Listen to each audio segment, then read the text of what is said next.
Lord of the Mysteries. Chapter 1389. The Fool's Commission. Good afternoon, Mr. Fool. The other members of the Tarot Club appeared rather solemn as they followed Miss Justice's usual greeting. After they sat down again, the Fool Klein surveyed the area and slowly said, "I will be entering a state of slumber."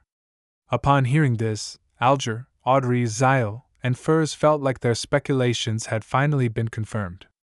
Leonard, Emlyn, Derek, and the other Tarot Club members felt their hearts sink as they became increasingly flustered and filled with puzzlement. Of course, they weren't that surprised. The abnormal last-minute gathering and the abnormality of the world's absence seemed to indicate that something important had happened today. Klein maintained his last bit of clarity and said in his previous tone, "This involves a war that's at the level of above the sequences. It has something to do with the apocalypse to a certain extent." Indeed. Alger acutely caught the words. Above the sequences. He had long suspected that there was another level above sequence 0, the one occupied by the ancient sun god when he had 8 kings of angels. Now Mr. Fool had finally confirmed his guess and resolved many of his doubts. Catlia and company also noticed the hidden message in Mr. Fool's words. Those who had similar guesses like the hanged man felt enlightened, while the ones who had never had such guesses were inevitably surprised and confused when they heard it. However, they quickly combined what they had learned from the past and came to a realization. The Fool Klein continued, "Only after you become an angel do you have the right to know the exact situation. Otherwise, just understanding it will bring corruption." This made the Tarot Club members think of the words underground and cosmos. They were momentarily unable to contain their thoughts. Klein looked at the end of the long model table and said, "My blessed, the world has entered a deep slumber. It's unknown when he will wake up. Then what should be done?" Leonard nearly blurted out, but he could clearly sense that Mr. Fool hadn't finished his sentence. Therefore, he forcefully held back his urge. The Fool Klein swept his gaze across him.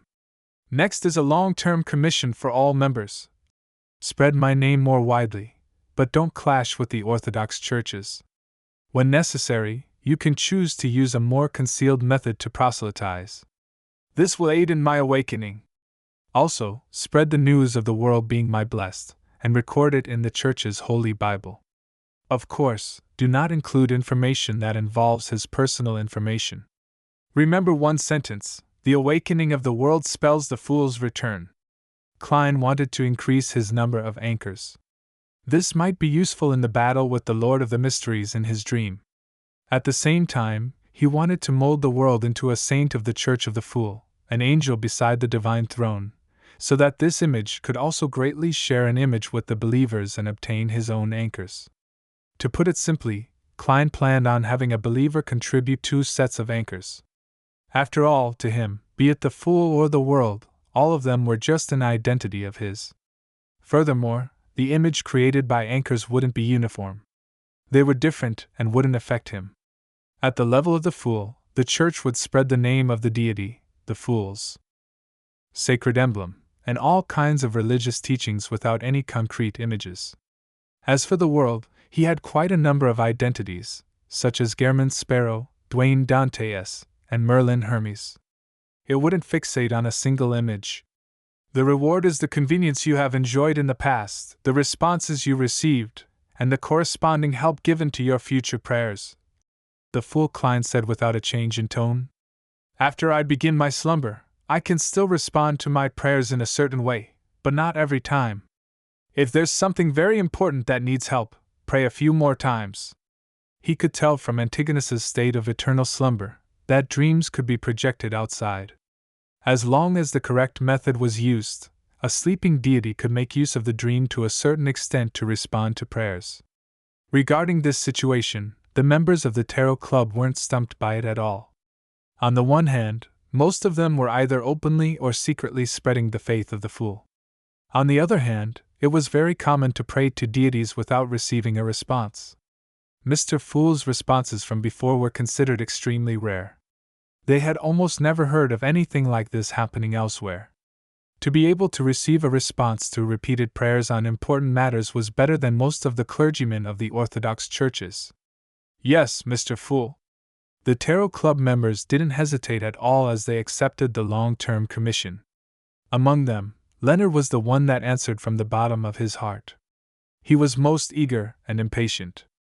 To him, spreading the faith and biblical canon of Mr. Fool was to awaken Klein. This made him instantly find the motivation to do something else other than his usual work. At this moment, the Fool Klein nodded slightly and cast his gaze at Katlia. The previous commission, to gather all the information regarding the hidden sage suddenly coming to life, is still effective. If you wish to take the risk, then go further and investigate the present state of the hidden sage. This will be very dangerous. You can reject it, and the reward is a wish. Katla thought for a moment and said, Honorable Mr. Fool, is this related to awakening you?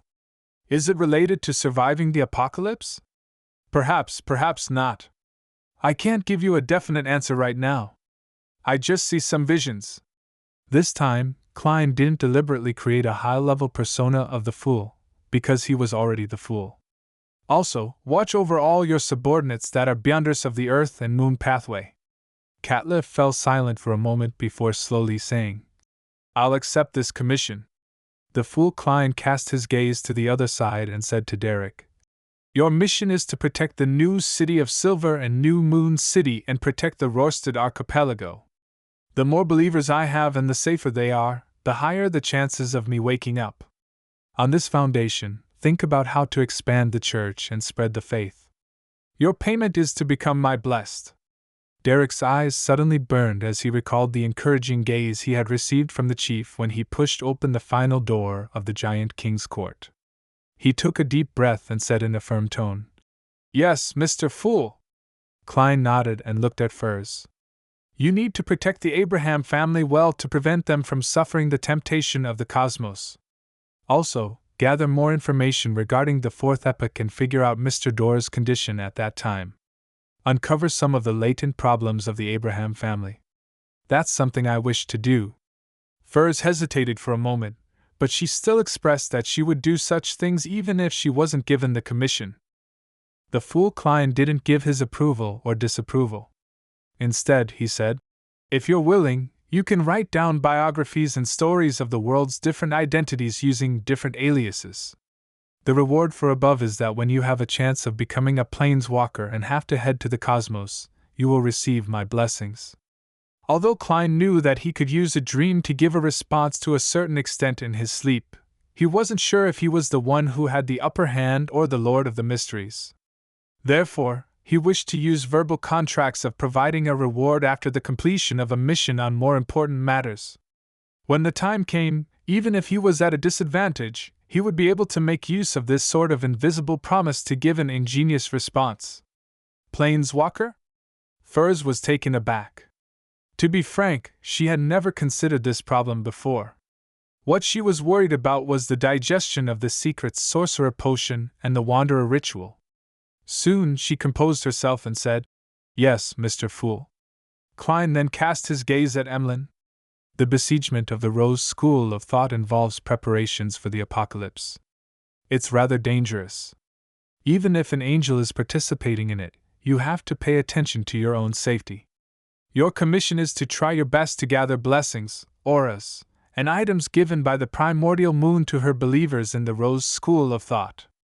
These might be more dangerous than a Grade 1 sealed artifact. At that moment, although Klein still maintained the fool's tone, there were hints that resembled a friend's warning. This made Audrey, who had stabilized her initial mental state, sense something different. Recalling what Mr. Fool had said to the other members, she sighed inwardly. Mr. Fool's humanity seems to have become richer just as he is about to enter a deep sleep. While Emlyn was slightly surprised and puzzled, Klein continued. Apart from participating in the besieging of the Rose School of Thought's mission, I hope that you can form a pharmaceutical company and perform research on how to mass-produce the medicine with magical effects. If it's mass-produced, there's no way the products can be equipped with a magical effect. Emlyn replied instinctively. The fool Klein nodded. Seek out a compromise. Your main goal is to spread my name through this pharmaceutical company. The reward will also be a wish. This isn't a matter of danger, but whether it's possible. The simplest solution is to give me 1,000 apothecary potions. I can form an apothecary factory for mass production. Emlyn mumbled inwardly before replying seriously. Yes, Mr. Fool. Klein looked to the other side and said to Zio, the apocalypse is approaching. Be it the Red Priest or the Demonist pathways, they will become active.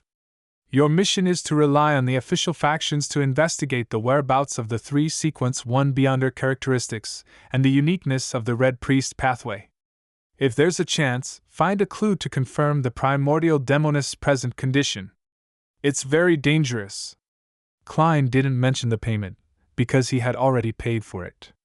Zio had her wish fulfilled by holding a ritual and becoming a Sequence 4 imperative mage. As for the 3 Sequence 1 Conqueror Beyonder characteristics of the Red Priest pathway, Klein had previously learned that one was in the hands of the Sauron family, the former Intis royal family, the other in the hands of the Faceax Einhorn royal family, and the other was in the hands of the Lones Augustus royal family. Later, as a reward, it was given to the Demonist sect. Of course, this was only a preliminary answer. The corresponding situation could very well have changed. The Sauron family had already been in decline since Rosel's era. It might not necessarily be able to keep the Conqueror's Beyonder characteristic or corresponding sealed artifact under its control. Klein even suspected that it might have been obtained by the Iron and Blood Cross Order. The failure of the war had significantly damaged the Einhorn family. Klein didn't rule out the possibility of the death of a high-level angel or the loss of a Grade 0 sealed artifact. The location of the Conqueror Beyonder characteristic that the Augustus family gave to the Demonist sect was currently the clearest. However, Klein knew that the Red Angel evil spirit, Sauron Einhorn Medici, had been eyeing it all this time. Perhaps he had succeeded, or perhaps he was carrying out whatever plans he had. There were no clues to the corresponding Red Priest uniqueness at the moment. The last time the mysterious world knew of it was at the end of the 4th epoch, during the Pale Disaster.